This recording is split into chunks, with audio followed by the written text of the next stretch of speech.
Okay, hello and welcome to my CSGO ranking tutorial. I noticed a bit of confusion on the topic, so I thought I'd make a step-by-step guide for you. Here we go. Okay, so the basics. I'm gonna just walk through everything here and then I'll explain it later. Okay, so first, every player has an individual rating. Kills and deaths actually don't matter. A lot of people are surprised by that. So if you have a bad kill-death ratio, don't worry about it at all. It doesn't actually change anything. MVP stars, however, actually do contribute a lot to your rank, so if you want to really rack in those MVP stars. Another thing is score is actually calculated at the end of every single round, not a match. So after every single round, you'll actually gain or lose points depending on if you won or lost. The amount gained or lost is actually based on the enemy's score. I'll talk more about that later. It is possible to lose points from a win, also talk more about that later. It is also possible to lose points from a tie, so you might think that that means nothing really happened. Actually it does. Again, we'll talk more about that later. And lastly, it is theoretically possible to be promoted from a match loss, although that is very rare. I will talk again more about that later. Okay, so the ranks. Ranks are actually defined by a range of points. The official ranges are unknown, but you're in the rank that your score falls under. So let's say Silver 1 is between 0 and 100 points. If you have 56 points, you'll be in Silver 1. Same goes with all the other ranks, that's how it works. There's also a little picture there just showing all the ranks, just in case you want to know. Yeah. Okay, so the system. CSGO uses the ELO rating system. It is actually slightly modified, so you can't actually use these calculations to figure out your actual rank. But this is just for example to make you understand it better. So basically, more points are awarded if the winner has less points than the loser. To explain that a bit better, I would say if I'm facing someone a higher rank than me, and I win, then I will get a lot more points than if I was facing someone that is actually my rank. Okay?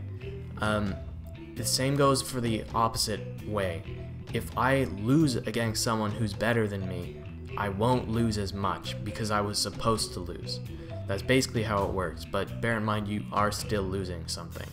So it's not totally okay to just lose against higher ranks all the time. Anyways, if there is a tie, the person with less points will gain something and vice versa.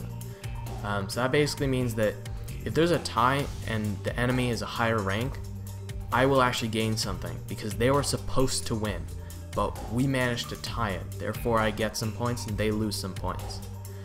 The bigger the difference in score, the more points are transferred. So if he is 2 ranks ahead of me, even more points will be transferred. That's basically how it goes. More points are awarded to the person given an MVP star at the end of the round. It is unclear how much it gives you, but it will drastically increase your score.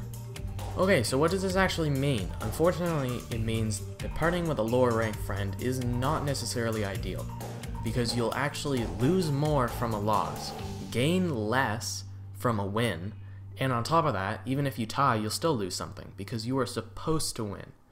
So if you're supposed to win and you tie, that means that in theory they actually won. They succeeded.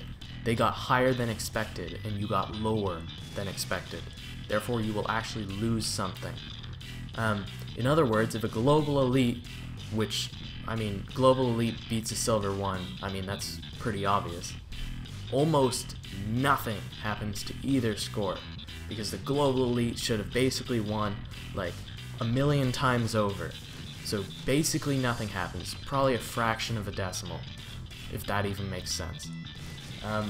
But if a Silver 1 beats a global elite, the Silver will gain a ton of points, and the global elite will lose a ton of points. This is in theory, however in Counter-Strike it doesn't exactly work this way because of the K factor, which I will talk about later. Okay, so the calculations. All of this has to be taken with a grain of salt because CSGO actually changes the algorithms. So this is more just for examples, help you understand it a bit better. One thing I want to talk about really quickly is K, which is the weighting factor. The true number is unknown for CSGO, but it seems to go down with your win-loss ratio. Basically what that means is that the more losses you get in a row, the harder it will be for points to be transferred. You might think that's a bad thing, but it could actually be a good thing, because basically it means that if you're losing a lot, you will start to lose less and less points.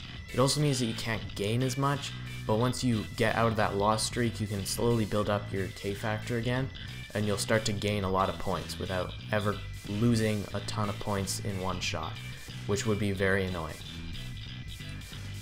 But if you want, you can just pause here, but I'm not gonna really explain this because there's no point in me saying all this stuff out loud. So I'm just gonna go to the next slide. Okay, so examples.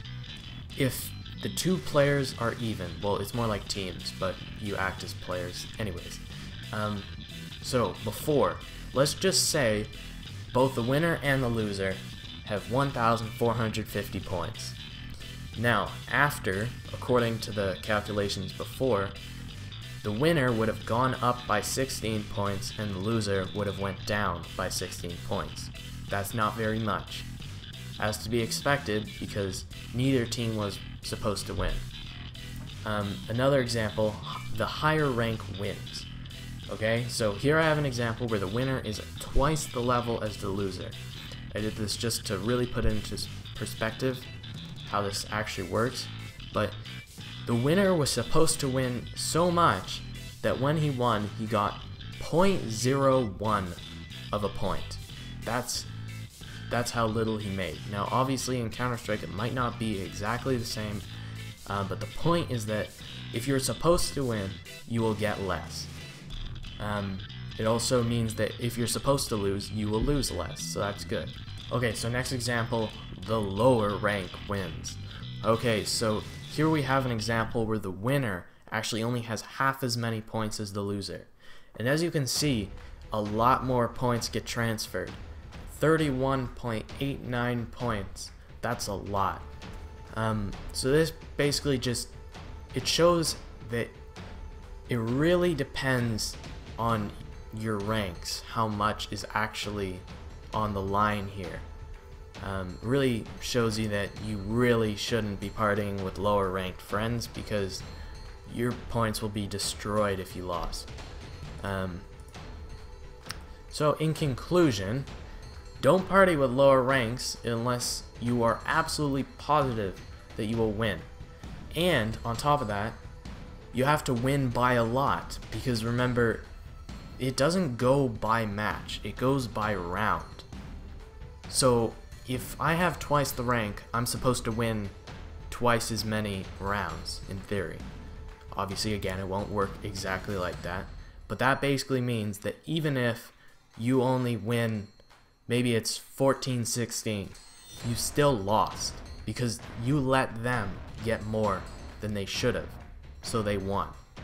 That's basically how it works. I mean, not exactly, because other people on your team will be getting different shares, and you could still come out on top if you get enough MVP stars, all that kind of stuff, blah blah blah.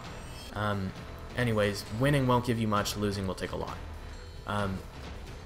Do party with higher ranks that are oblivious to the previous rule. Haha!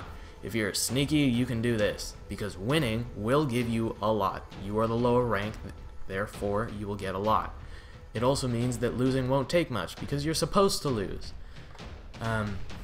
Ties can either give or take depending on the difference in rank. I explained this before. If you are the higher rank in a tie, you will lose points. That's just how it goes. And if you want to rank up, try to get as many MVP stars as possible. And once again, kills do not matter. Last rule, please like and subscribe. Thank you. Have a nice day.